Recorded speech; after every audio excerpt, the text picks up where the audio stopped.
Hi, we're sisters, Amy and Nancy Harrington, the founders of the Passionistas Project. We've created an inclusive sisterhood where passion-driven women come to get support, find their purpose, and feel empowered to transform their lives and change the world. On every episode, we discuss the unique ways in which each woman is following her passions, talk about how she defines success, and explore her path to breaking down the barriers that women too often face. Today, we're talking with Megan Hamilton, a speaking, visibility, and confidence coach, a speech director, a musician, and a speaker. She is anti-patriarchy, pro-humans, and believes that the world can change once folks feel empowered to use their voices and we finally hear from new leaders.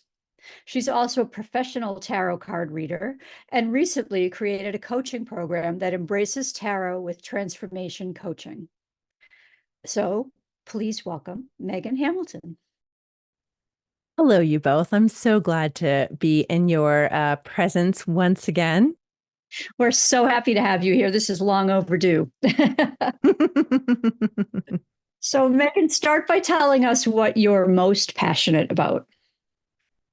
Yeah, I mean, really smashing the patriarchy and in all of the different ways. And I, like I know we sort of say that, and sometimes you know how you say something a lot and you sort of forget what it means to you, and then real world events sort of help to hone it back into the fire behind the whole shebang. I feel like the current systems are good for nobody.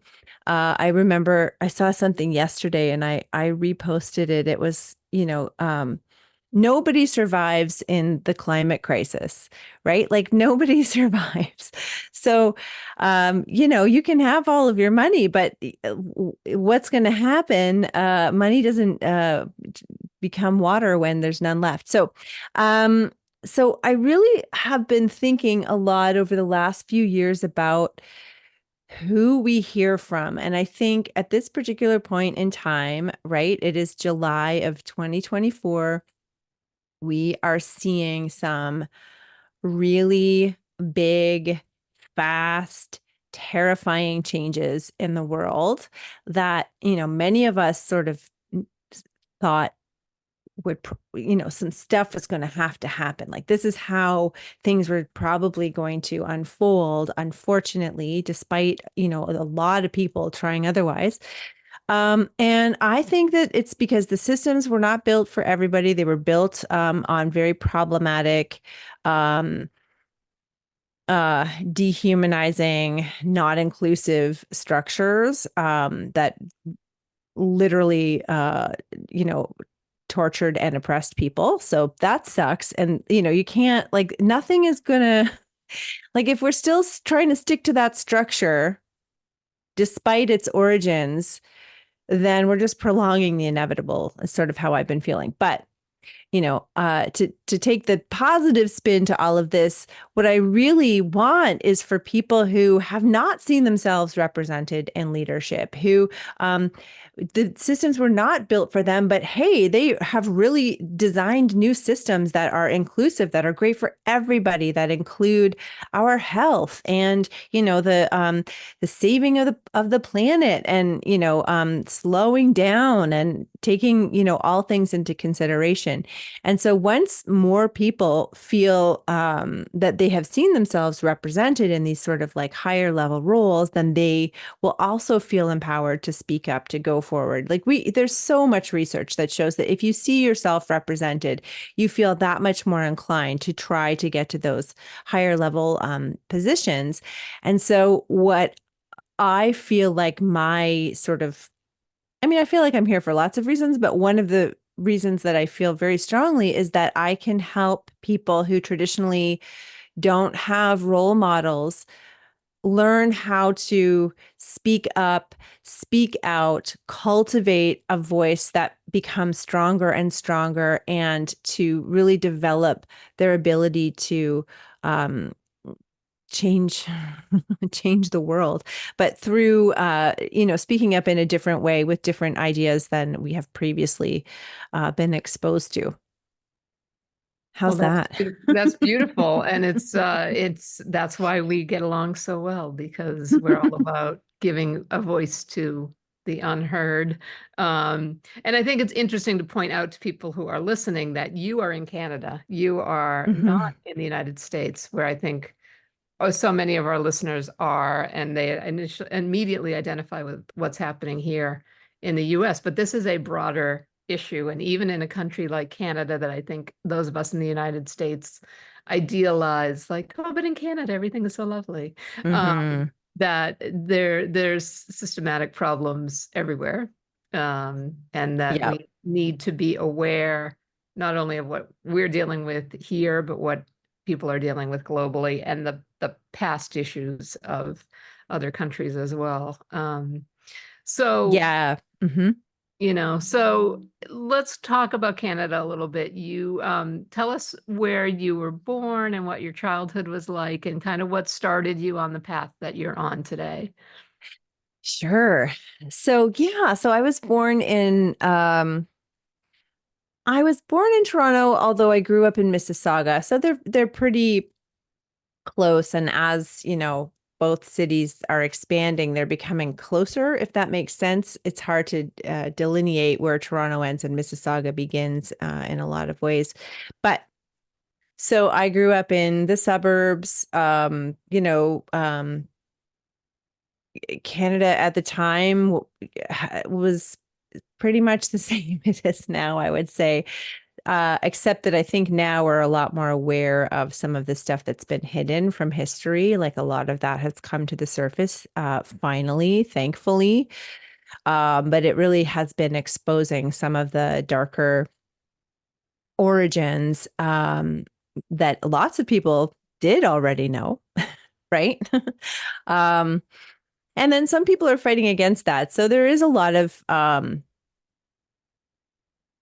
discord happening here. There are certainly a lot of things that need to change. And, I think most people outside of America know that what happens in the United States affects the rest of the world. So trends,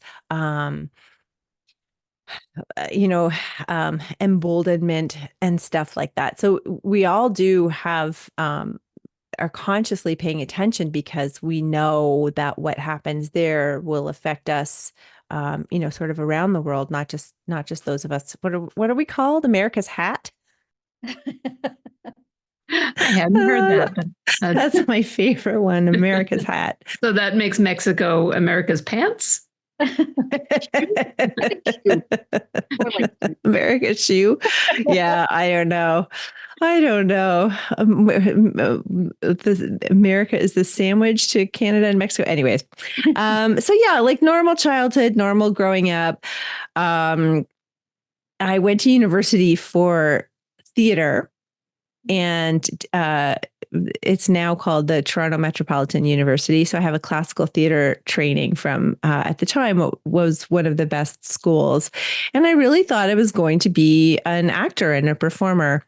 And somewhere after about 4 years of doing beer commercials and having to constantly change my schedule and, not actually being the right person for beer commercials, like ever, but having developed a good relationship with the director. So I think they were just always trying. But I just said, are we allowed to swear on this podcast?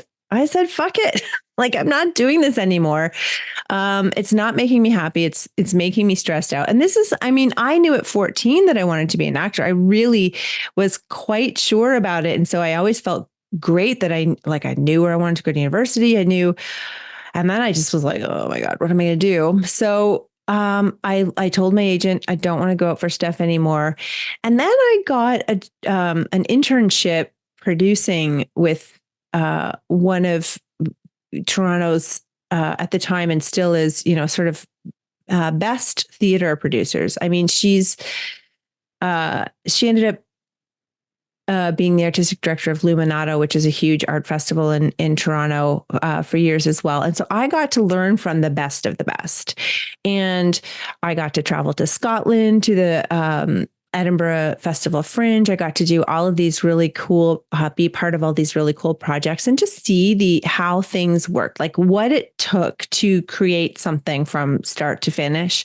And I think around that time, I got a couple of grants to do some playwriting as well. So I wrote my own play and put it on. And so it was sort of a really interesting time for me because it was the first time in my life I felt like I had control over what was going to happen, in the sense that, like, oh, I can actually just create art and do it myself. I don't have to wait for somebody to hire me for a beer commercial. Like, so that felt really good and empowering, and sort of led to a period of time where I was almost rediscovering myself, because I'd been dealing with anxiety most of my life. I was agoraphobic in my early 20s, and then quite depressed, undiagnosed. We didn't talk about mental health in the same way back then than we do now. So this would be the sort of like late 90s, early 2000s.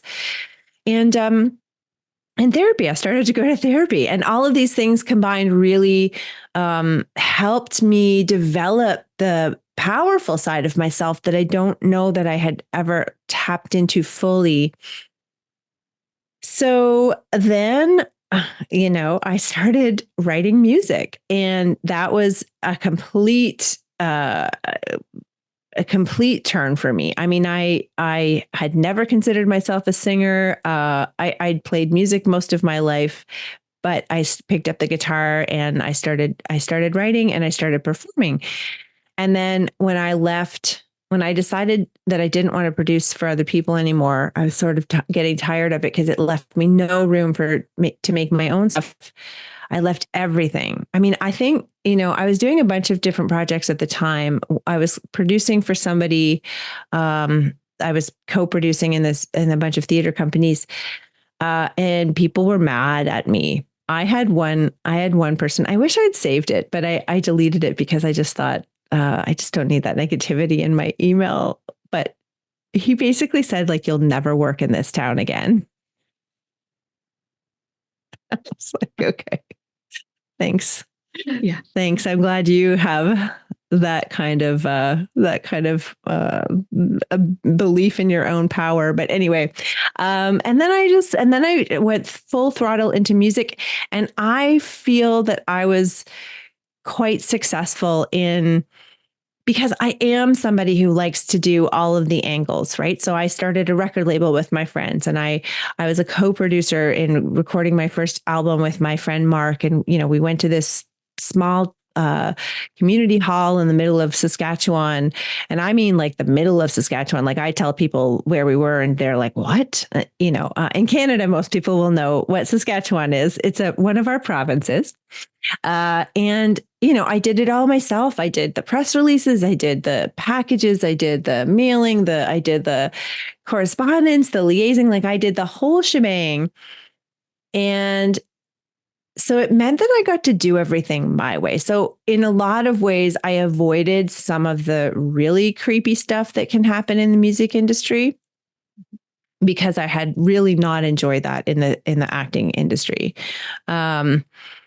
But I mean, it was still there. Like, you can't avoid it. Just people coming up like, oh God. Okay. So one of my favorite stories is I was on stage. I'm getting ready to perform. I'm tuning my fucking guitar, and this sound guy comes up and starts tuning my guitar while I'm holding it and tuning it. And I just said, like, what are you doing? And he's like, well, I could do it faster. And I'm like, get the fuck away from me. Like, I have been doing this for a long time. Anyway, just stuff like that where you're like, come on. What about everybody else here? You're going to get up and tune their guitars? But no. And I get annoyed when guys try and help me back into a parking space. I can't even imagine how I would have reacted to that. Yeah, I know. It's bananas, isn't it? You're just like, really? You think I've never done this? But anyway, whatever. So then we sort of blew up our lives. My husband and I, we left Toronto. We were sort of tired of the city. We came to Kingston. I got a job at the university. I worked there for 10 years. While I was working there, I was working with law students, and they were doing these competitions called moot competitions, where they get these sort of fake law cases, and they pretend to be lawyers and come up with develop, their arguments and stuff. And they get to travel around the world for these competitions. And they were, they did quite well, but it's also very prestigious. So the school wanted them to do well because that would help attract other students. So I said, thinking, okay, well, this is a great opportunity for me. I had wanted to put some of my theater school training into practice in terms of teaching it to people. So I said to them, well, who's teaching, these kids performance skills? And nobody was. And I said, well, I really feel like I would love to develop a program. Will you let me work with them and pay me? And they were like, yes. So that was 2014. And, things have evolved a lot since then. And yet at the same time, they're quite the same in that the basic structure of my speaking training remains what it was in 2014 when I started with those students. And it's now, it's evolved. There's like lots more stuff. I've taken tons of coaching training and different modalities. And I, just keep expanding how I can support folks because, public speaking is really, and that's probably about half what I do actually, but public speaking is almost never about the training. It is all about the inner work, which is the same, as small business owners, we know that, right? Like one of my favorite things to say is nobody told us we were going to have to do all this inner work. I want to sign up for that. Yeah. And here we are. So now we're, and I'm still doing music and, still creating, but this work has been so, it's such a privilege to get to witness people, coming out of difficulty or just creating these magical, incredible talks that are life-changing for the people who get to witness them. It's wonderful. I pinch myself every day to be this lucky. Was there like a pivotal moment or something that happened that made you make the switch from your earlier creative career to this career in academia and public speaking? No, not really. I had a child in 2011, and that really shifted what I could do in terms of music. I used to just head out across Canada for, 3 weeks and do some touring. And that was certainly not going to be feasible then. But I had just started with the students because I wanted to. And then over time, people found out and started asking me if I could coach them for, their daughter's wedding speech or a job interview.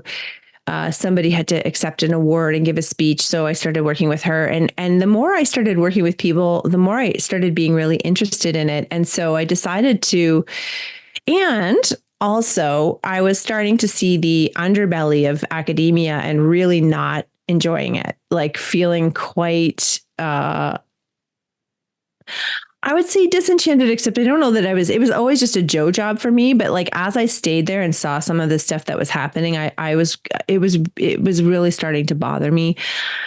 And so I launched UBU Skills in 2018 formally and started taking on clients on the regular, still working at my job. And then I had decided that I was going to leave in April 2020. So I had started a program that doesn't exist anymore, but it was wonderful. And I wish it still existed because I would refer so many people to it, but it was called Make It Work Online. It was this wonderful business development program with a woman named Jenny Shee. And I've made friends there that are still friends to this day. And I built my business. I built it all the foundational pieces. And then, March happened in 2020. And I thought, well, it doesn't really feel, like a good idea to leave a very comfy job in the middle of, we don't know what this is going to be, how long it's going to be. So I stuck around, but as the universe does, when you're not doing what you said you were going to do, it intervenes. So this has happened to me numerous times before. Like, there was this basement apartment that I used to live in my late 20s, and it was so bad for my mental health. I was like, I need to get out of here. But the idea of trying to find an apartment was so daunting. And sure enough, there was a huge flood and I had to go, right? Like things like that, where I know I need to be doing something better for me, but for whatever reason, I'm not doing it. So, in the summer of that year, I was told, because I was the events coordinator and there were no events. So they said, we're going to have to rejig your job a little bit until we know what's going on.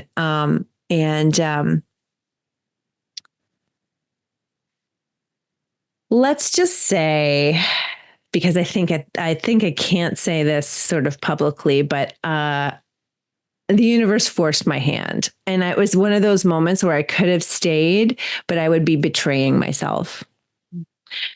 And I said, okay, that's the sign. And so I left. And like, I had been saving up for leaving. So there was that, but the timing was not what I had planned. Anyway, so I did it. I took the leap, and my last paycheck was in August. And then September was going to be my first month of just being self-employed. I had been self-employed before in different capacities, but not for a long time. And I made 0 sales. And that was the first time that had happened since I had started the business. So the fact that it coincided with my first month.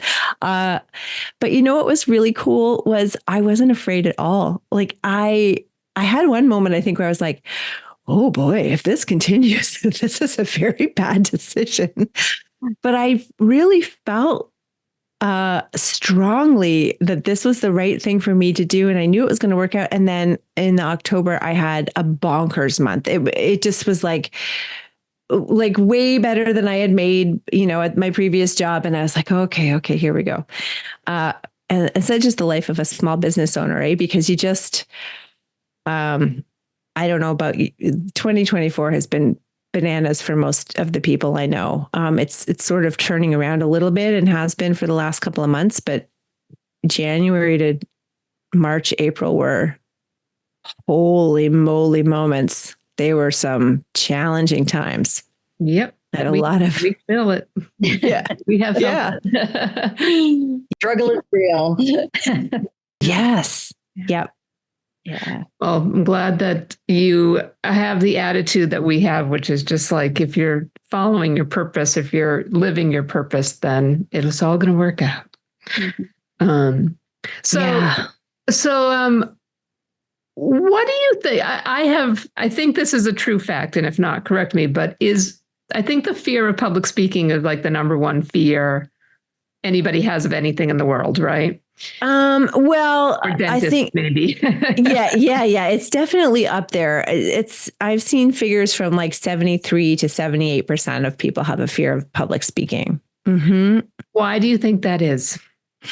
Yeah, I'll tell you why I think that is. Patriarchy.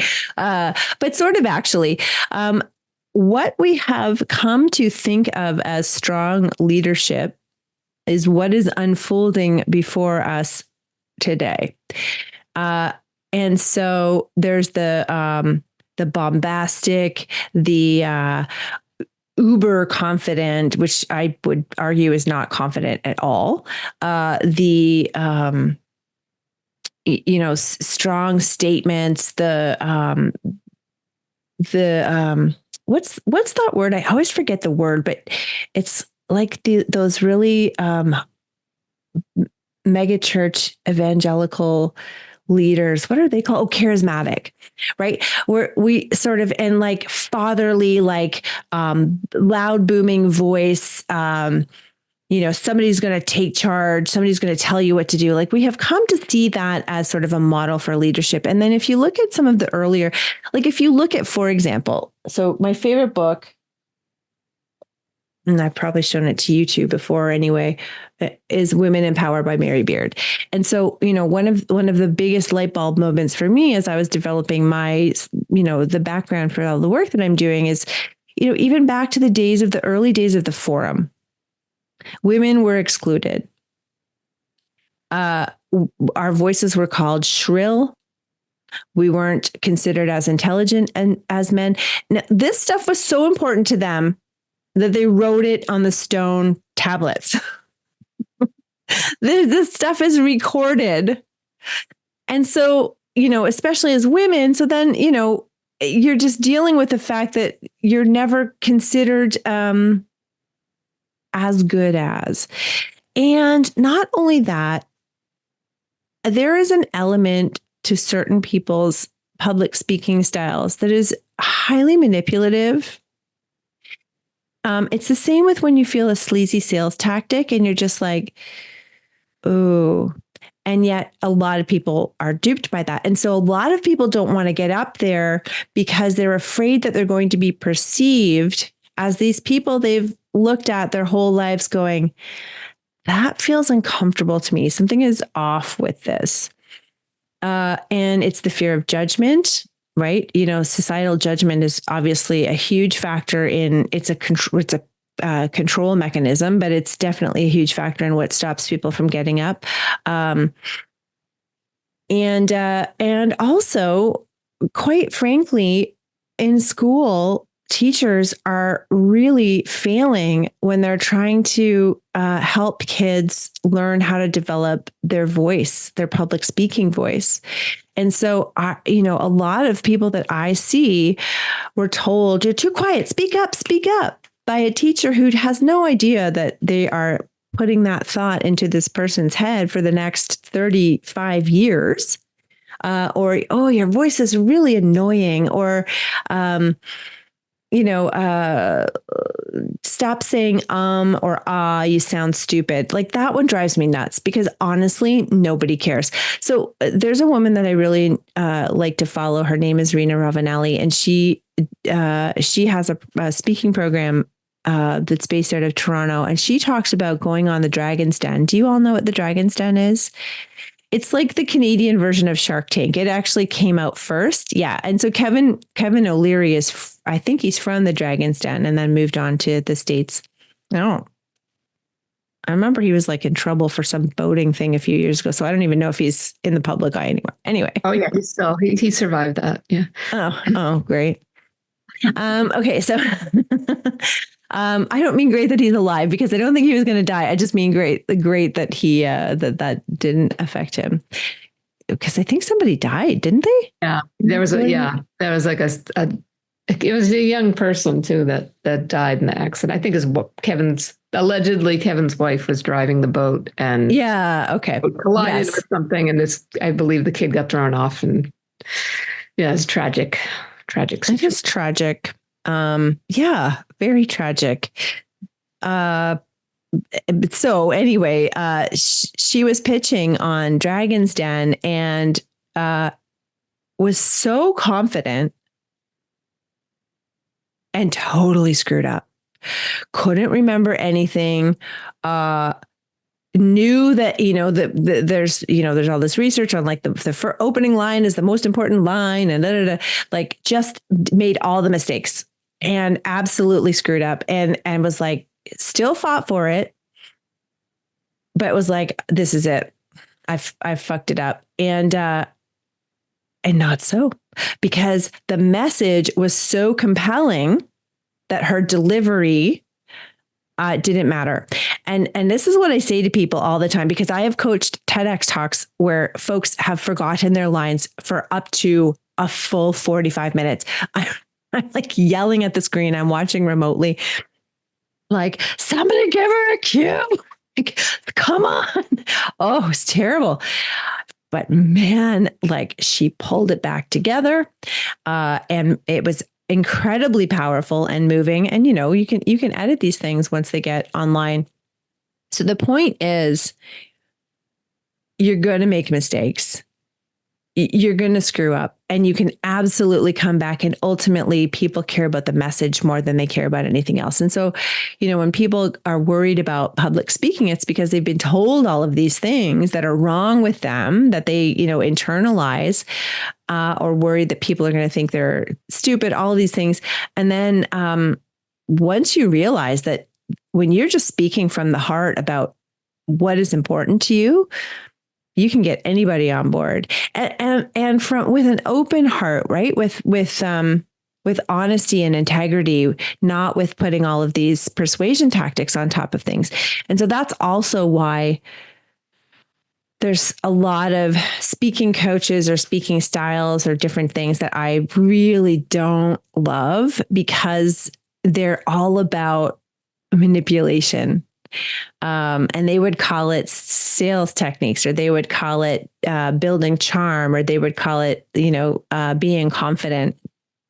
And I would absolutely disagree with that and say that instead, these are just, what's wrong with you as you are? Why do we have to put all of these different things on top of you and your integrity? So that's part of the reason why I feel, people get so nervous about it, because mostly it's fear of judgment, but it's also just these internalized things that people have been told. I had one woman who spoke for a living, had to give presentations all the time, and she had to take beta blockers every single time because of this internalized stuff. And so that's why I talk too about the inner work, the shadow work, because you can have that training and you could do it. It's like, well, it just takes practice. Okay. Well, she had done like over 200 presentations and was still freaking out about it. And so we did some shadow work. And basically what happened was she had this ex-boyfriend in her brain telling her that her voice was annoying. Wow. We've heard that from a couple different women. Yeah. Oh, yeah. The voice is annoying thing. That's interesting. Oh, it's awful. And again, it's talked about in here, right? All the way back to the forums. Women's voices are shrill. Who wrote that book called Shrill? Was it Lindy West? It's I don't even know what you say about it. We're in 2024. Why are we still talking about women's voices, or anybody's voices for that matter? Also, and this is annoying as shit, but there's tons of research now that shows that people legit have higher salaries when they have lower voices. And it's just, and so I get women coming to me and saying, my voice is too high. I really need to lower it. And I say, okay, for who though? Yeah. What are we doing this for? Because if we're going to manipulate your voice in any way, that's damaging to your voice. Now, I am all for gaming the system to get ahead when it's really important and the stacks are against you anyway, right? But not to the detriment of your health. And also, honestly, anyone who gets nervous, their voice goes up in tone. It's just sort of like a natural, because you can imagine that you're clenching up. And so you're restricting your vocal cords, so they're going to be higher. So just even learning how to relax can be helpful with that. So talk a little bit more about that inner work, the shadow work that you do. How do you lead someone through that, and explain what that is for people who don't know? Sure. So shadow work was coined by Carl Jung, who's having sort of another, I think he's in and out of fashion in general, but I'm really happy to see a lot of people bringing him up again recently, because he was very adamant. So I promise I will get to the shadow work piece. But what I love is he was very adamant that psychology and psychiatry necessarily had a spiritual element to it because of man and women. See, I almost did it myself, because of humans' needs for meaning. And so a healthy brain is also one that finds meaning in living. And we often get meaning from religion or any kind of spiritual practice that we may or may not have. So I'm happy to see a resurgence in his theories, but he was the one who coined shadow work. So that is, his theory was essentially, there's a lot of stuff about ourselves that we don't like. And so it could be behavioral patterns. It could be difficult things that happen to us, stressful all the way to fully traumatic. It can be ways that we are that we don't like. And so we often, instead of taking a look at them, we shove them down, right? You think about,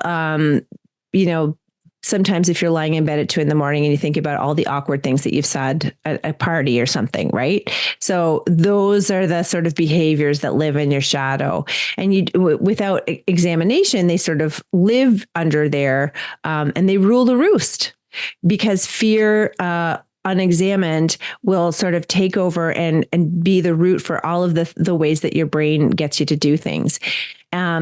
And so the idea of shadow work is to look in there, look into your psyche, look into the unconscious, the subconscious, and shine a light and get curious. So my approach to shadow work is very gentle. It's very rooted in supporting yourself and being very, very kind to yourself. You have to commit to that before you go into it, because some of the stuff that comes up is going to feel really uncomfortable.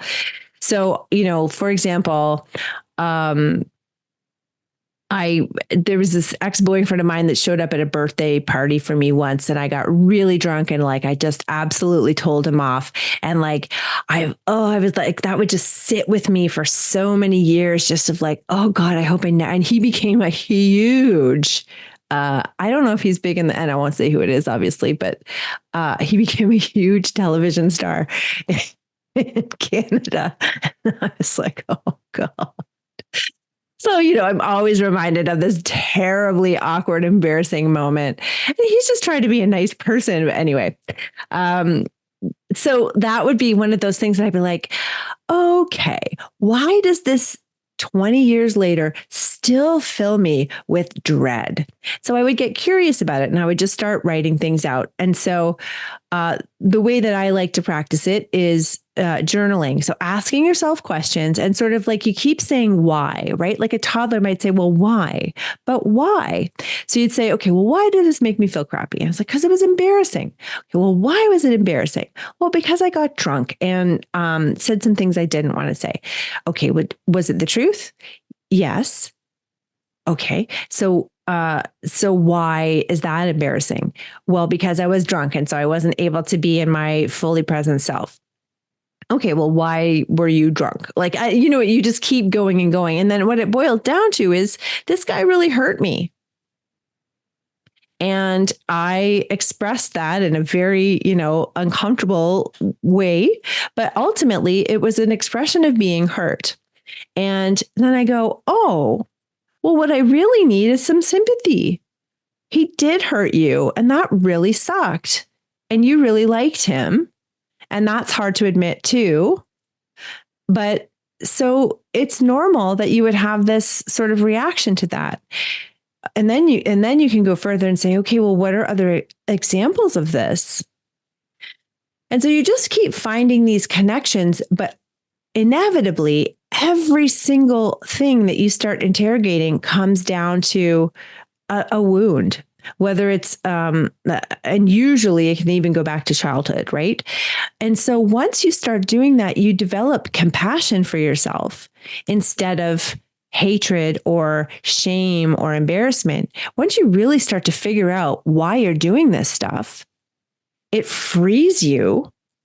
You're shining a light on your shadow. It frees you to be able to forgive yourself, to have compassion for yourself, which consequently gives you a huge amount of forgiveness and compassion for other people. Because the more you realize where your behaviors come from, the more you realize where other people's behaviors come from. And one of the other things, here's a great clue for you.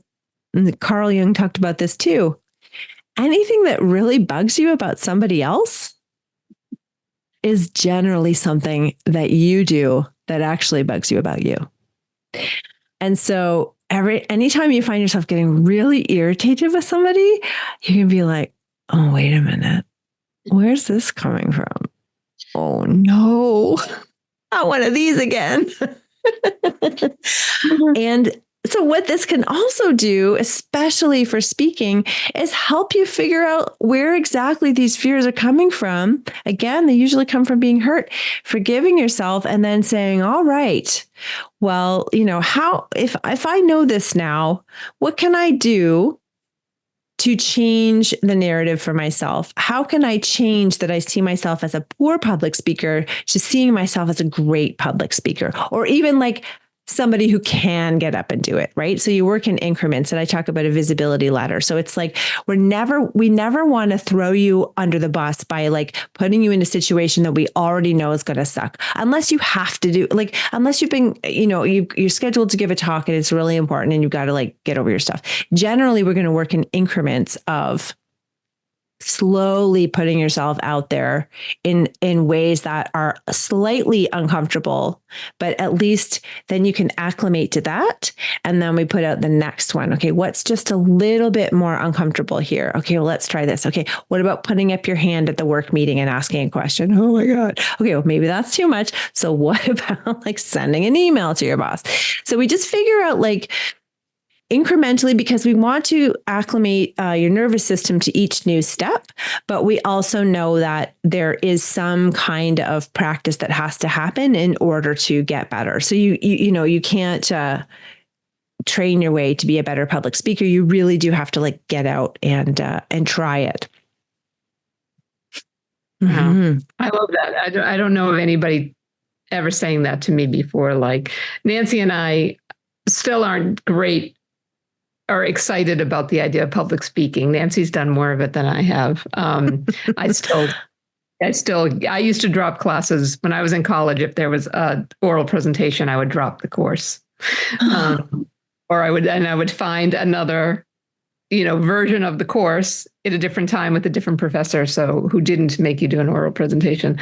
So we've become really comfortable at online presentations and online doing those things, asking the question in a group Zoom or speaking or being interviewed. But there's still that but now you actually have to go out in person. And that last step on the stage. Okay. So like I've been on stages since I was 14 and I'm 50. And I'm often asked to do the Q&As at film festivals. And so I was at the Kingston Canadian Film Festival doing a ton of them. And like the first couple, I could hear my voice shaking. I was doing all the stuff. I don't know, seasoned at this. And I'm like, God damn it. But like the difference now is I can pull myself out of it, right? I can hear it happening. And I'm like, no, you know exactly what to do. And I go back to the system that I train other people with. I go back to my body, then I move to my breath, then I move to my voice, and then we get going. We're okay. Like I can recover from it. And then even then, again, I was moderating a Q&A for a music festival in June, same thing. I had to read, this paper that they sort of gave to me and I was looking at it sort of in real time as I'm in front of the audience, and I could hear my voice and I was like, wow, boy, still, eh? But the difference now is that, nobody really cares. Like we can tell when people are nervous. I knew that people could hear that I was nervous. And for a minute I thought, oh no, people know I'm a public speaking coach. I'm ruined forever. And then I'm like, it did. Nobody cares. Everybody gets it. And, the rest of nobody remembers the introduction. They remembered the rest of it, which was awesome. Also, I have to show you this. I just realized I'm holding this pen. Passionistas pen. This is from 3-4 years ago. Our summit, yeah. Still have it. When we first met you, you did a workshop in the first Power of Passionistas Summit in 2020. That's right. Yep.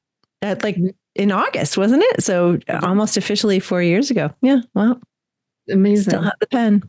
And they still work. I have a bunch of them. It does still work. Yeah. Wow. I can't believe how long this pen has lasted. I'm glad you It's a liked it. good pen. My other one ran out, so I was like, I'll take this one. Oh, okay, here we go. So you just mentioned your approach of standing, breathing, speaking, reading. Talk about that. Talk about those elements and why that's so important and how it works. Sure. So for the most part, we have to deal with the what to do when things go off the rails, because your brain goes. And if you know what to do and you don't have to think about it, then you at least have step one. So step one is standing. So we always start with the body. We have to get the body into, the most effective way of presentation. So I use Alexander technique. And so we learn how to stand in the most supportive way possible, which also supports your voice, which also supports your breath. So you know what to do. You go right down to your feet and you work your way up through the Alexander steps, and you get your body into this sort of positive place. Then we move on to breath, because when we practice controlled breathing, we are getting out of fight, flight, and freeze mode, which gives us access to our brains again. So your brain, when you're in fight, flight, and freeze mode, your brain is flooded with stress hormones. It's flooding your body with stress hormones. It doesn't recognize the difference between, getting chased by a bear or getting up on a stage. And so it's trying to get you out of there. And so that's where we have to go. Actually, brain, I'm okay. So you got to stop this. And when you practice controlled breathing, which is just deciding when you're going to breathe in and when you're going to breathe out, that's the quickest switch flip for your brain to go, oh, okay, cool, we're fine. So it will stop flooding you with those stress hormones, which cut you off from your memory and different parts of your brain. So that gets that going. Plus, we're going to deepen our breath, because we all know that taking a deep breath just helps us okay, we're doing like a reset. Then we move to the voice. So when you practice using your optimum pitch, that is the most resonant sound that your body can make. Most of us, when we're stressed, speak from our throats, and we get this kind of a tone. Often, if we have been out of practice and you find yourself speaking for a while, let's say you're teaching a course or something, after the second hour, you're starting to lose your voice. I get a lot of teachers coming to me in October after a month of speaking again in September and realizing that they just need a refresher. And so when you use your optimum pitch, you're creating resonance in your voice. And that also helps to keep the thing about the system is it all works together and works for each other. And so actual creating vibrations through your voice also helps to vibrate the stress out. And that's not, if you heard that, you'd be like, that is definitely not science, but it absolutely is. And so when you create resonance, you're creating vibrations in your body, which help to dissipate the stress or the places where we get stuck. And the reading is because I always advocate writing out your script ahead of time, word for word, because most of us, if we are stressed about public speaking and that stuff that happens to your brain starts happening, and you're trying to create a first draft on the fly in front of a group of people when you already know that that you feel really stressed about this, it's just not going to happen. And you're not going to represent yourself very well. People get into their heads that great public speakers are just say it or memorize it. And it's just not the case. Especially now, I'm finding I'm advocating more and more for clients who are doing, TEDx talks where you're supposed to be memorized. And I'll say, sorry, they've had a lot of trauma. They can't memorize things. So they're going to need a podium. And you're seeing it now. It's like an accommodation. You're seeing it now more and more, which is great. And that's actually a really good point for anyone who's listening, who has a TEDx talk coming up or any kind of talk. You just tell them what you need. If you're a short person, make sure the podium is not going to be over your head, and ask for something different or something to stand on.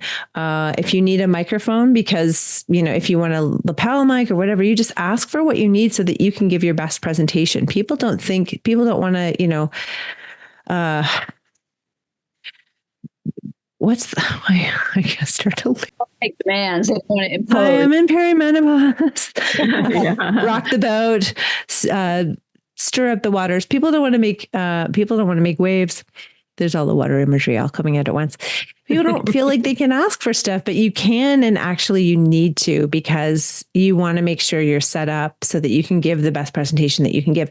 Once you've given lots and you can sort of roll with the punches a little bit more easily, then it's different. But when you're really trying to get comfortable, get what you need ahead of time so that you can give your best performance possible. Because the more you do that, the more your brain starts to see you as a good public speaker, as opposed to a bad public speaker. And I'm just using those good and bad really liberally here, but we can absolutely redefine how we see ourselves. It just involves intention.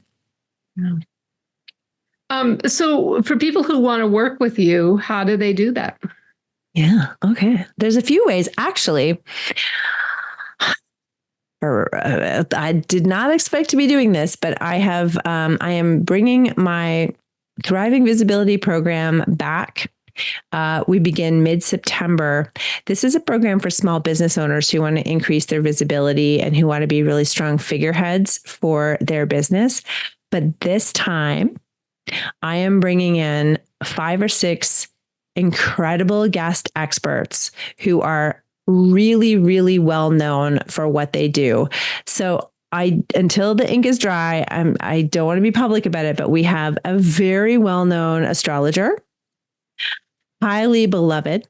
We have an incredible tarot/ritual, what do I call her? Practitioner. She has a best-selling book that did so well in its first month. It went out of print and it's now has to be reprinted. She was actually just in LA last month. And she was just featured in Vogue. So she's pretty fancy. Another tarot practitioner who is also an author, a fiction author. So she's going to help us with creativity. And I've taken several of her tarot courses and use that in my own practice. And then we have a really rebellious business strategist. So she's going to explain to us that we can actually do business differently, and we should do it in a way that feels really good to us, and sort of how to do that. Then we're going to work on a little bit of human design, and we're also going to work on some intuition building. So we're bringing in these elements because, as you both and I talked about earlier, the beginning part of 2024 was so difficult. And I mean, I wanted to throw in the towel so many times. Nothing that used to work was working. And I got, scared a couple of times. But what got me through was my daily journaling, my shadow work, my tarot practice, my connection to, I have been cultivating my spiritual practice based on my ancestors. So I've been looking at paganism. I've been looking at animism. I've been looking at the different ways that, way, way back, people would have been practicing, and finding a lot of great stuff in there and freedom, because it's not, something organized. I get to do it in the way that feels right for me. And it is absolutely those practices that got me through. And then so that was it. I'm on the elliptical one day and I'm thinking about how much I really loved Thriving Visibility. I didn't know why. I had tried to run it in January, and I had everybody signed up, and then over 2 weeks, everybody had to back out because of the financial climate. And I was lamenting that, because I really enjoy doing it, because we write a TEDx style talk and then they get to perform it. And then you have this talk that you can shop to other places or use for marketing and copy. Like it's an amazing program. And then it all came down like downloads, you got to get this person and this person. You got to do this because this is what worked for you. Like this. And it's not, I don't believe actually that what works for me is necessarily going to work for other people. But what we're doing is helping people develop their own practice, right? To get you through those hard times when you want to throw in the towel, when you're just like, this is too hard. I can't do this anymore. So that's running in starting mid-September, and people are already signing up, and it's a max of 11. So it's a really small group. And I also have Dynamic Presence, which is where you get to work with me for 3 months. You learn my speaking system, and we build, it's really sort of cater to each individual person and what they need. So sometimes I'll work with people in that capacity if they have a talk coming up, or sometimes it's just somebody who wants to do better at work, or who just got a promotion and they're like, I'm going to have to be speaking a lot more. So I want to work on that. So that one's called Dynamic Presence. And those are the two main ones. There's a bunch of other little, and of course, Arcana Pathfinder, which you both talked about before, which is combining transformational coaching with tarot. And that one's really fun. So I'll just be like shuffling cards. We'll be talking about what's been happening, what they want to happen. And then we'll just sort of see, sometimes a card falls out. And it's bananas. It's always like exactly, it's either the exact replica of what we've just been talking about, or it's like, no, actually you're ignoring this. And the person's like, damn it. Tarot's like, you needed to know. That's amazing. Yeah, our friend Missy reads cards, and she always said, the card is jumping out. The card is jumping out. And I never knew what that meant until I just bought a deck of cards to play with, just to see. And all one day it just was like, yeah, right out. It was like, it's oh my God. You got to pay attention to those ones, right? They're just like, you are not getting away without this. It's the other version of the universe pushing you, the universe flooding your apartment. Right. Exactly. Yep. Exactly. Well, I can't believe this hour has flown. So we just quickly, one last two-part question. It's a little quick, easy answer. What is your dream for yourself? And what is your dream for women? Oh boy. My dream for myself, which has changed a lot this year, because this has been it's the same for everyone. So, very challenging. My dream is to be curious, joyful, and live a beautiful life. I believe in miracles for sure. I have seen them. I believe that miracles can happen. I believe that change is possible. And I believe that we don't have to accept the narrative that we've been fed. What is my dream for women? That so I really like to say women and non-binary people, because a lot of people, grow up sort of being, anyway, you understand why I do that. My dream for everybody, frankly, but especially for women and non-binary people, is that folks feel empowered to use their voices for meaningful change, to stand up for themselves, to advocate for themselves and for others, and to not back down when the traditional ways are going to double down because they don't want to crumble, but they're going to fucking crumble. And we'll rebuild a world that is much, much better for everybody. Thanks for listening to the Passionistas Project. Since we're not only business partners, but best friends and real-life sisters, we know how unique and truly special our situation is. We know so many solopreneurs, activists, women seeking their purpose, and more, who are out there doing it all on their own. They often tell us they wish they had what we have. So we've created a space for them and you to join our sisterhood, where trust, acceptance, and support are the cornerstones of our community. By joining, you become part of our family. We'll give you all of our sis tips on building meaningful relationships through the power of sisterhood, and all the tools you need to thrive in 3 key areas: business growth, personal development, and social impact. You'll learn from our panel of Power Passionistas, who are experts on topics like transformational leadership, letting go of perfectionism, the power of community, and so much more. You can connect with like-minded women and gender non-conforming, non-binary people who share your values and goals in chat spaces, at online Passionistas pajama parties, and virtual and in-person meetups. And you can register for our exclusive series of online courses designed to help you tap into your intuition, find your purpose, bring your mission to fruition, and integrate diversity, equity, inclusion in every aspect of your plan. Be sure to visit thepassionistasproject.com to sign up for our free membership to join our worldwide sisterhood of passion-driven women who come to get support, find their purpose, and feel empowered to transform their lives and change the world. We'll be back next week with another Passionista who's defining success on her own terms and breaking down the barriers for herself and women everywhere. Until then, stay passionate.